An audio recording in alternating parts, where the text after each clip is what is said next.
This is the story behind the song, My Song. In this episode, we're talking about my song, Reach for the Stars.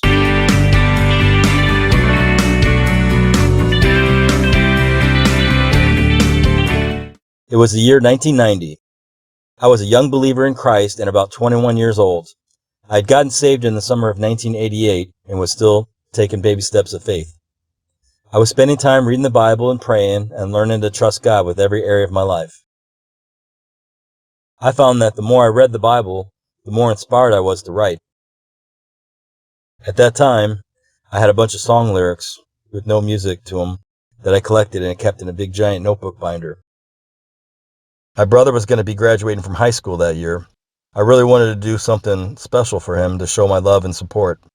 I never really verbalized it, but I was proud of my little brother, and even more so, I still am today. The one thing I've always wanted from my brother more than anything, though, was for him to find the same peace with God that I have. I spent a lot of time praying for him that he would be saved and born again.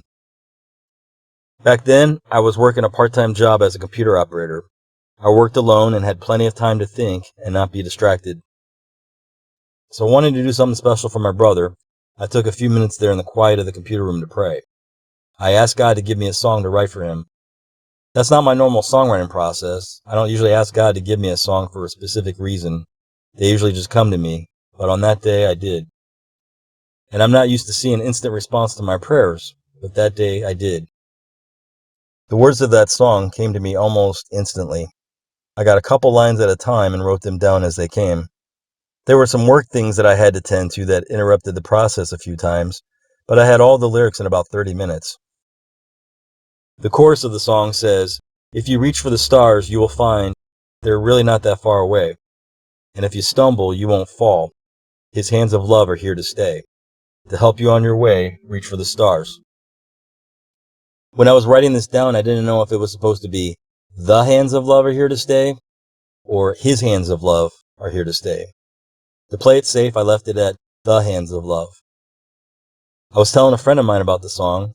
He took one look at the lyrics and says, "Hey, I've got another friend I could send this to that's a really great musician. He could write a song about belly button lint if he had to." I said no to the belly button lint song, but agreed to send the lyrics to this friend of my friend. About a week later, my friend calls me up to tell me that the song is written and that we had an invitation to go visit the musician friend in Arkansas where he and his family lived. He wanted to perform the song for me before recording anything. So the following weekend, my friend and I drove down to Conway, Arkansas, so I could meet this guy and hear the song. Super nice guy with a great family. They all treated me like royalty on our visit. They fed us, we spent the night at their house, and went to church with them Sunday morning. They made a point of introducing me as Joe Conway to all their friends. Not just Joe, but Joe Conway, with an emphasis on Conway, as in Conway, Arkansas.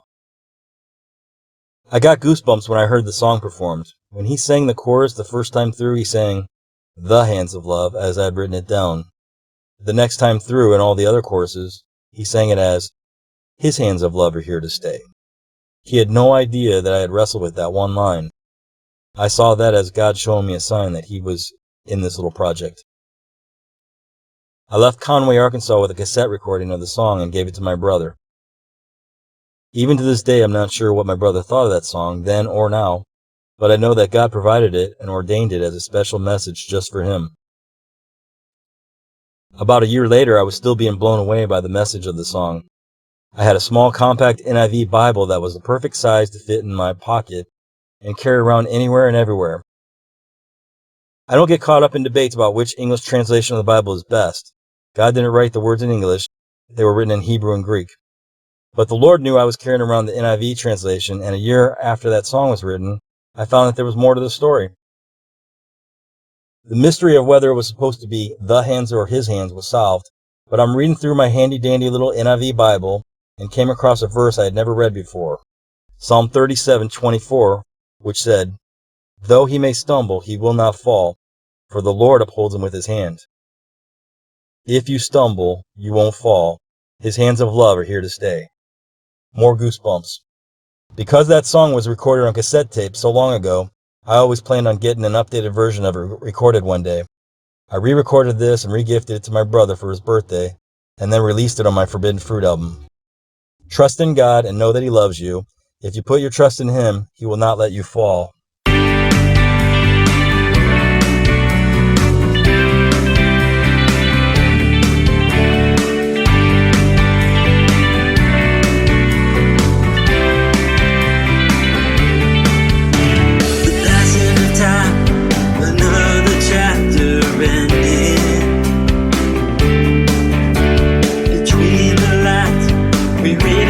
Just the beginning.